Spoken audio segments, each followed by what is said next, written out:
in the Democratic or the Republican primary, right? Wait, okay, yes. It's hard to tell you folks apart. You know what I mean? They all said the same thing. They all had the 10-second soundbite. But let's start off. First of all, do you both have insurance? Yes. Yes, you do. Liability insurance. Yes. Okay, all right. And Mr. Hooks, you have insurance, right? Yes. All right. So we have no rules here. Blue Cross might be canceling mine. Okay. Actually, they called this morning and you've already been canceled.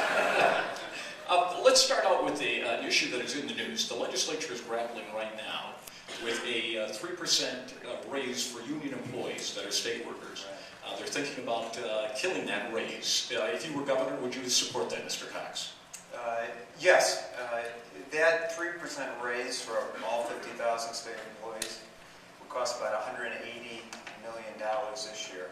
The governor's proposal says to the 28% that aren't union employees, we're not going to give you a pay raise, but if you're one of the 72% that are in a union, we're going to give you a 3% raise.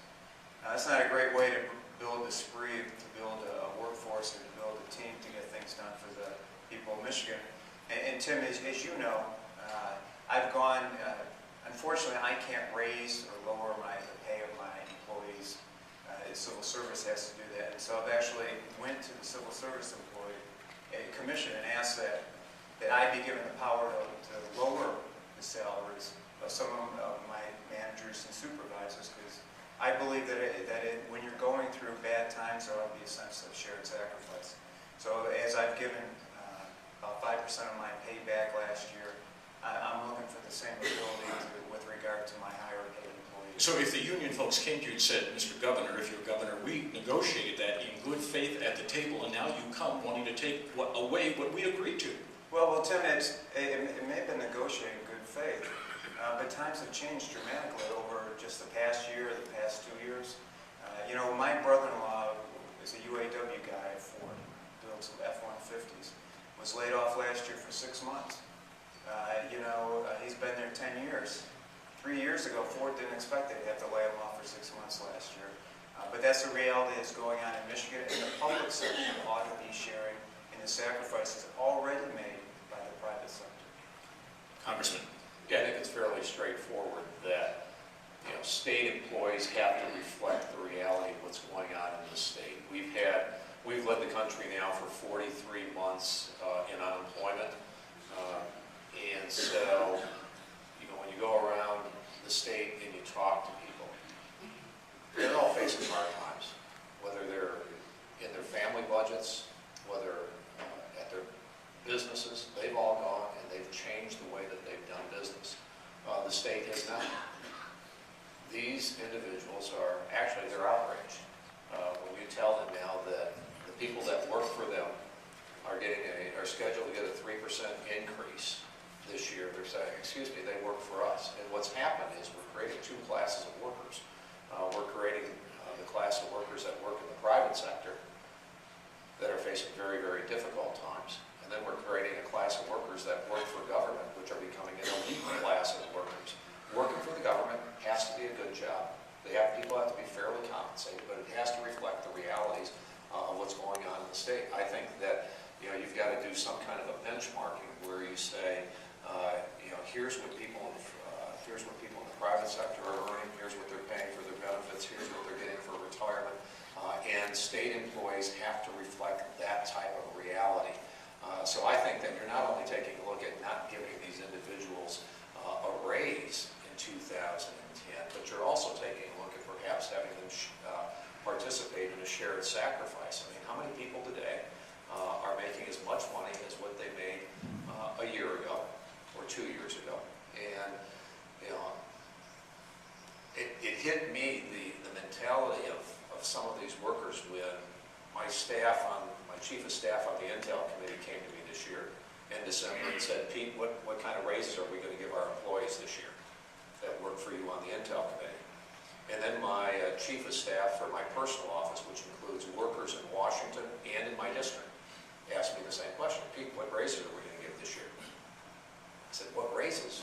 The answer is very straightforward. Zero. And they all got mad because almost everybody in the federal government is frontrunners getting a raise. And I said, wait a minute, if I had an opening, or if I announced that there were 10 openings for a company in Michigan where the employees this year are making exactly what they made last year, there's no layoffs, they're getting the same health care and the same retirement as what they had last year, I would have a line of people a mile long applying for their jobs, and they would say, you know, that's a great company to work for. My employees said, Pete, we had a great year. I agreed with them. I said, you had a great year, and it's being reflected in your compensation. All right, so basically you would take the 3% away from them and you would go even deeper and ask them to give even more back. That's exactly right. It's exactly what's happening. 5%, 10%, why not have them asked to work for nothing?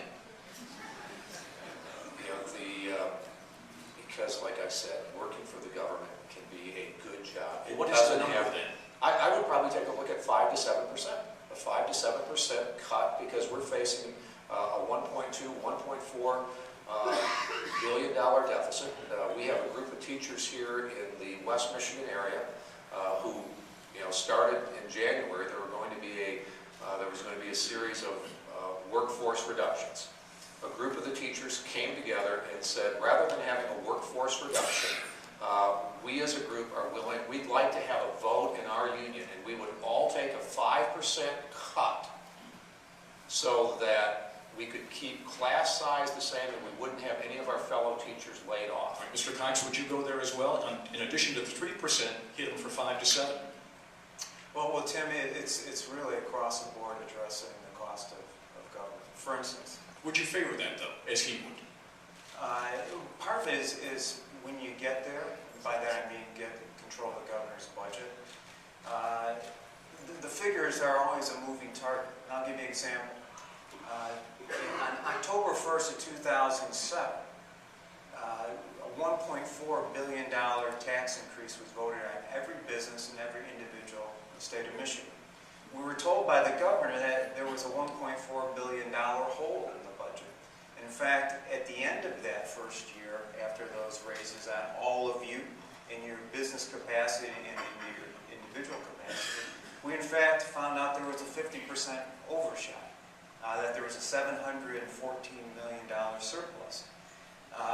So I'm always a little distrustful ever since then of the numbers coming from the governor's administration. But that being said, as I said, I've already asked for permission from the Civil Service Commission to cut a chunk of my employees' pay by 5%. But would you do it for the rest of the civil service? Yes, but part of that is it's going to be in combination with a number of other things. For instance, if we had the average state employee get the same copay and the same medical package that the average state employee gets in other states, it would save the state about $270 million a year. If we had the average teacher get the same copay and the same health care package that the average teacher gets across the country, it would save almost another $500 million a year. So those would be two of my first actions. Interestingly enough, last week when the governor asked to extend the sales tax to services for the first time, she said it was to help make up for a $400 million hole in the school aid fund. Well, if we had adopted recommendations made to her back in 2005 for reforming the health care benefits of teachers, that would more than have covered that $400 million. And so we would have been able to keep the per pupil foundational grant to all our kids the same without raising or extending to the same extent her sales tax idea. That's what different leadership will bring to the state of Michigan. Quickly on that point, you do not support the sales tax on services, correctly? You do Hey, not. Tim, I don't think when we're leading the country in unemployment, and when we have the third highest business tax in the country, that our first step ought to be extending, putting a tax on a guy who's going to get a haircut to go interview for a brand new job. I don't think that's the way to get ourselves out of this economic turmoil right now. And Mr. Hoekstra,